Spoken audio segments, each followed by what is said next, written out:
reason is it doesn't really work properly. So let's just see what it does do at the moment. Okay, the first thing you've probably noticed is that it's a little bit dark on the front, and I do have it switched on at the moment, but on the top here, you can see we've got the illuminated button that says touch and call, and I have noticed a light down the side here, but maybe that's just bleeding through from the top. But yeah, it is rather dark.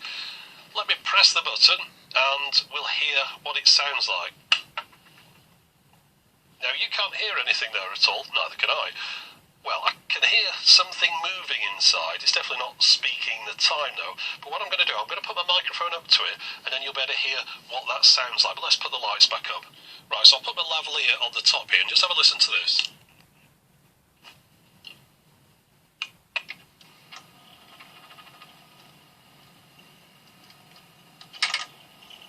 Yeah, there's definitely something going on in there. Now, as far as the other functions go, other than speaking the time, the radio works. This switch here is a little bit tough to turn, but I'll turn it on.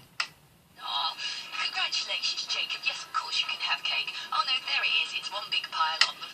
Here we've got a switch which is labelled hour call, so that would announce the time every hour on the hour if that's depressed.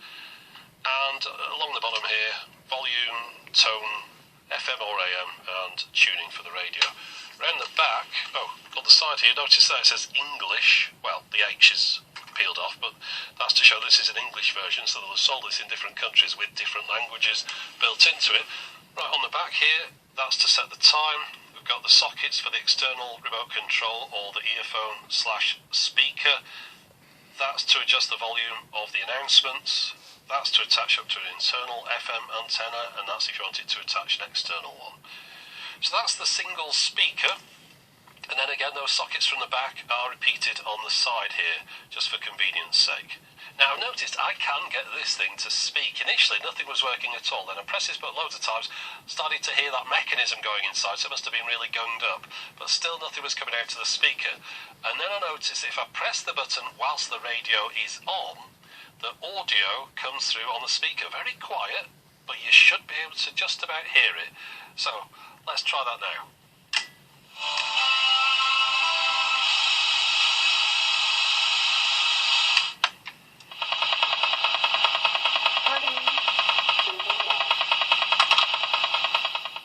Right, so we've got two things going on there. First, I've untuned the radio, so we're just listening to static and therefore not worrying about content matches.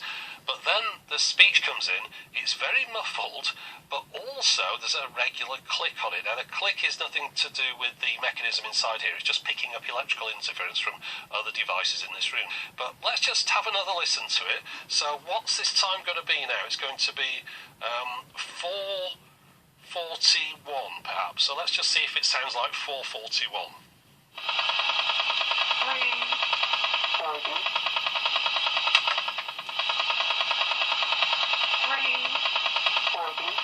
3:40. To me, that sounded like it was saying 3:40. 5 o'clock.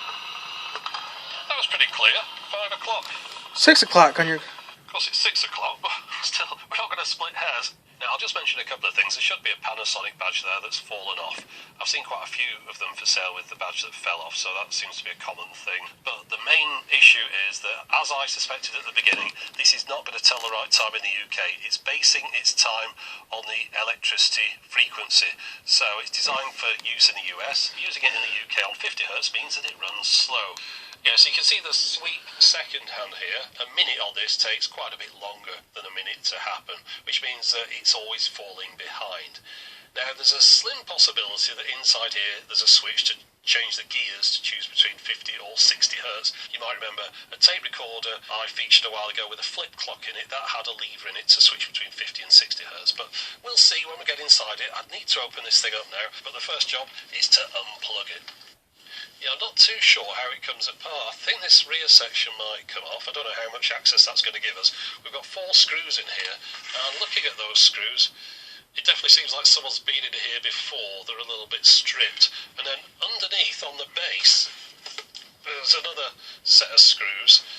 And more likely than not, we're going to have to take those out, and perhaps the whole inside will slide out. But I think we'll start off at the back. We'll take these 4 off and see where we get with that. Oh, there we go. We're in. Okay, so I'm quite happy with the access I've got here. We've got our magnetic disc there. We've got the little playback head there, little tape head. So that's going to be popping down on the disc at the right point. Hello? The disc looks a little bit Hello, damaged hello. Yeah, there's a break in it. It's torn at that point, which is a shame. Let's turn it on and see if we can get it to revolve.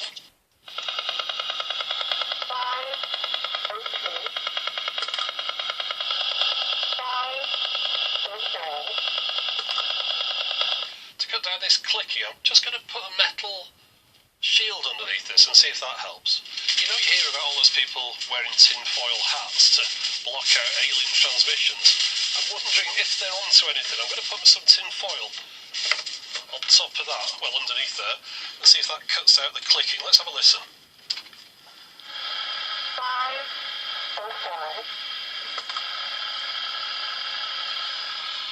It seems that the tinfoil hat wearers are actually onto something. Let's just have a look how the time's set on this. Okay, so on the back here, I've got the wheel to set the time. So if I push this in and turn it, we can see that that's actually turning the disc. Okay, now I don't know if you can see this, but there's these tracks here. We'll start on that one now.